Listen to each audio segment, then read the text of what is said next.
Hey family, just Julian checking in on all of you, kind of giving you an update as we try to stay fluid, kind of what's going on here in the body.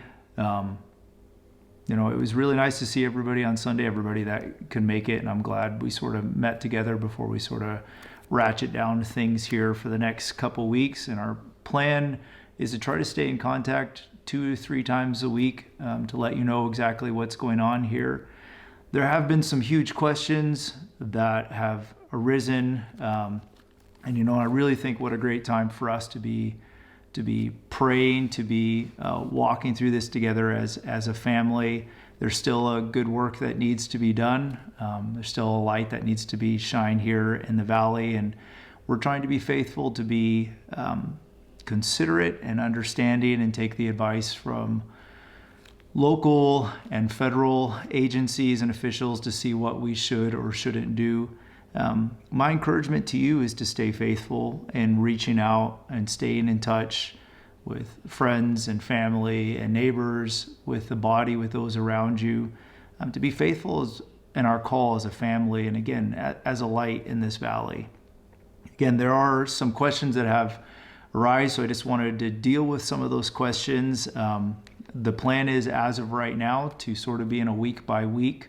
So this next Sunday, we will be doing live cast, and I'll fill everybody in exactly how that works, and recording again everything for the website, probably via our living room, which will be interesting, kind of going back to the way that it used to be.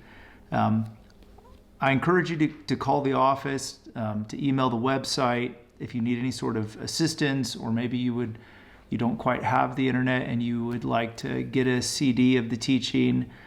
When it comes to giving, I know I've had a number of people asking about that. We are setting up online giving. So there is bill pay that people can do. We will start up something on the website for you to be able to get a hold of. If you want to be able to send in a check, our address again is on the website, P.O. Box 1058, Corvallis, Montana 59858.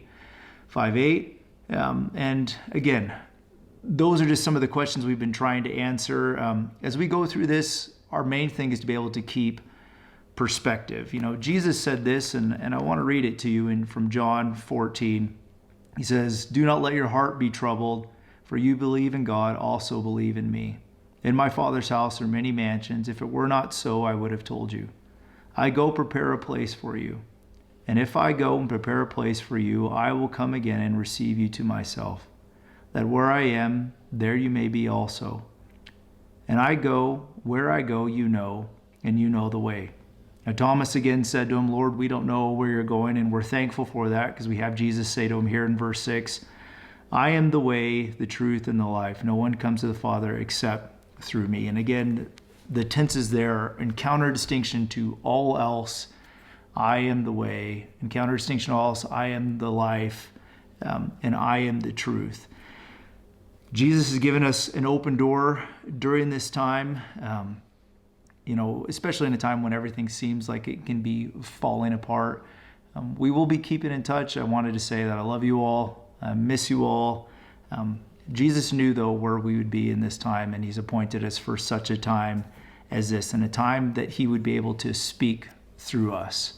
I'm reminded of a story that I once read by Spurgeon years ago, and Spurgeon talks about, in the days of Rome being a major empire, that there was a famine in North Africa, and the Roman galleons had been stricken all over.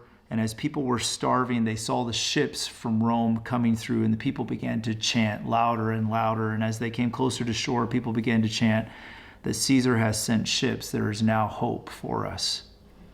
Spurgeon recounts, though, at the very end, that as these ships sailed into port, that there was a tragic end. The boats were filled not with aid or with food, but they were filled with sawdust to fill the floors of the Roman circuses.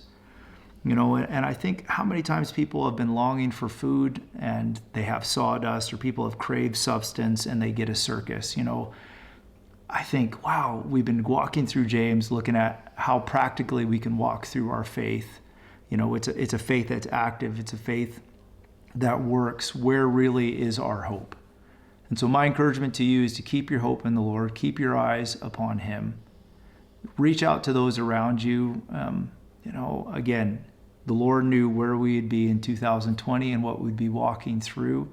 We are blessed to be able to have things like technology to be able to reach out, but it still is not the same as a phone call or as a visit. Check on those that you know maybe might have some health concerns and check in, see if we can be a light and an aid to them. I'm looking forward to talking to you all soon, hopefully meeting very, very soon.